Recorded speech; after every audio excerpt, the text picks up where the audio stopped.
আসসালামু আলাইকুম viewers, welcome back to my channel. আজকে আপনাদেরকে আলু আর ডিম দিয়ে সবচেয়ে মজাদার একটি রোল তৈরি করে দেখাবো।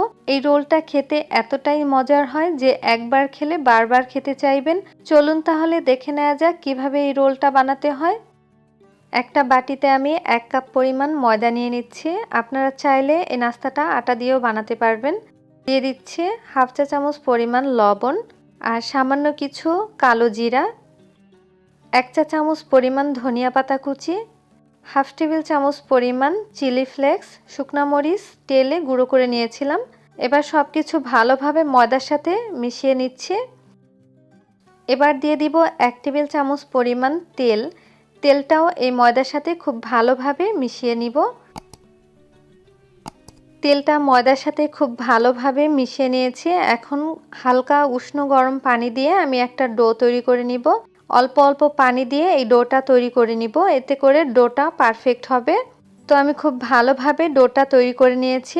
এখন এর উপরে সামান্য একটু তেল দিয়ে দিব, এতে করে উপরটা ড্রাই হয়ে যাবে না। তো তেলটা আমি খুব ভালোভাবে মেখে নিচ্ছি। এখন একটা ঢাকনা দিয়ে রেস্টে রেখে দিব প্রায় 10 মিনিটের জন্য। রোলের ভেতরের পুর বানানোর জন্য আমি এখানে 3টি আলু আর 1টি ডিম সিদ্ধ করে নিয়েছি। এখন এই আলু আর ডিমগুলো আমি একটা গ্রেটারের সাহায্যে গ্রেট করে নিব। তো গ্রেটারের ছোট যেই সাইডটা আছে এই সাইড দিয়ে আমি আলু আর ডিমটা গ্রেট করে নিচ্ছি। প্রথমে আমি আলুটা গ্রেট করে নিব। তো আলুগুলো গ্রেট করে নেওয়া হয়ে গেছে। এবার আমি ডিমটা গ্রেট করে নিচ্ছি। ডিমটা গ্রেট করে নেওয়া হয়ে গেছে। এখন এর মধ্যে দিয়ে দিব 2 টেবিল চামচ পরিমাণ চিলি ফ্লেক্স, দিয়ে দিচ্ছি 3টি পেঁয়াজ কুচি। আমি এখানে 3টি পেঁয়াজ কুচি করে কেটে নিয়েছিলাম। দিয়ে দিচ্ছি 1 টেবিল চামচ পরিমাণ ধনিয়া পাতা কুচি, 1 চা চামচ পরিমাণ লবণ। লবণটা আপনারা আপনাদের টেস্ট অনুযায়ী দিয়ে নেবেন। এখন সব কিছু আমি হালকাভাবে মেখে নিব। একদম বেশি মেখে ভর্তা করে নেওয়া যাবে না, হালকাভাবে সব কিছু মিশিয়ে নিতে হবে। আমি এখানে ঝালের পরিমাণটা একটু বেশি দিয়েছি, তবে আপনারা চাইলে কিন্তু ঝালের পরিমাণটা একটু কমিয়ে অথবা আর একটু বাড়িয়েও দিতে পারেন। তো আমি সব কিছু খুব ভালোভাবে মিশিয়ে নিয়েছি। এখন এই পুরটা আমি একটা সাইড করে রেখে দিব। এবার ঢাকনাটা তুলে নিচ্ছি আর ময়দার ডোটা আমি খুব ভালোভাবে আর একটু মুথে নিব। এখন আমি এর থেকে লিচি কেটে নিব। আমি এখানে 1 কাপ পরিমাণ ময়দা নিয়েছিলাম, তাই 60টি লিচি কেটে নিচ্ছি। আমি একটু ছোট সাইজের লিচিগুলো কেটে নিয়েছি। এবার একটা দিয়ে একটা রুটি বেলে নিব আর বাকি সবগুলো ঢাকনা দিয়ে ঢেকে সাইড করে রেখে দিচ্ছি। এবার একটা রুটি বেলে নিচ্ছি। আমি সামান্য একটু ময়দা ছিটিয়ে দিলাম।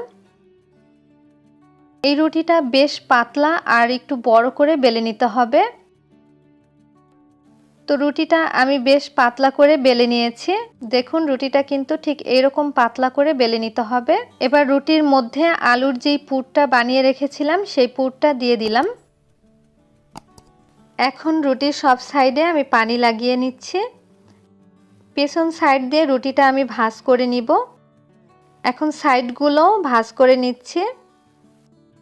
2 সাইডে ভাঁজ করে নেওয়া হয়ে গেলে যেই সাইডটা বাকি থাকবে সেই সাইডটা আমি একটা ছুরির সাহায্যে একটু ডিজাইন করে কেটে নিব।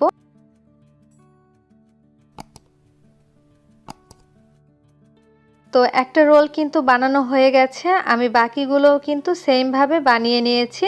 এখন এই রোলগুলো ভেজে নিব। ভাজার জন্য পরিমাণ মতো তেল দিয়ে দিলাম। তেলটা যখন গরম হয়ে যাবে তখন আমি একটা একটা করে দিয়ে দিচ্ছি। দেওয়া হয়ে গেলে এক সাইড হয়ে যাওয়ার পরে আমি অপর সাইড উল্টে দিচ্ছি। তো 2 সাইডই আমি খুব ভালোভাবে ভেজে নিচ্ছি। আর চুলার আঁচটা মিডিয়ামে রেখে এই রোলগুলো ভেজে নিব। হাই হিটে ভাজতে গেলে কিন্তু পুড়ে যাবে, তাই মিডিয়াম আঁচে এগুলো ভেজে নিতে হবে। তো দেখুন রোলের কালারটা কিন্তু অনেকটা চেঞ্জ হয়ে গেছে। তো রোলগুলো কিন্তু এখন পুরোপুরি ভাজা হয়ে গেছে।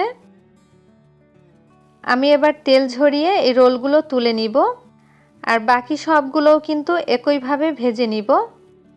সবগুলো রোল ভেজে নেওয়া হয়ে গেছে আর এই রোলটা আমি টমেটো সসের সাথে পরিবেশন করেছি। বিকেলের নাস্তায় ঝটপট এই রোলটা বানিয়ে খেতে পারেন। যারা আলু খেতে পছন্দ করেন আশা করছি তাদের কাছে এই রোলের রেসিপিটা ভালো লাগবে। ভালো লাগলে চ্যানেলটি অবশ্যই সাবস্ক্রাইব করে রাখবেন। আবারও হাজির হব নতুন কোনো রেসিপি নিয়ে। আল্লাহ হাফেজ।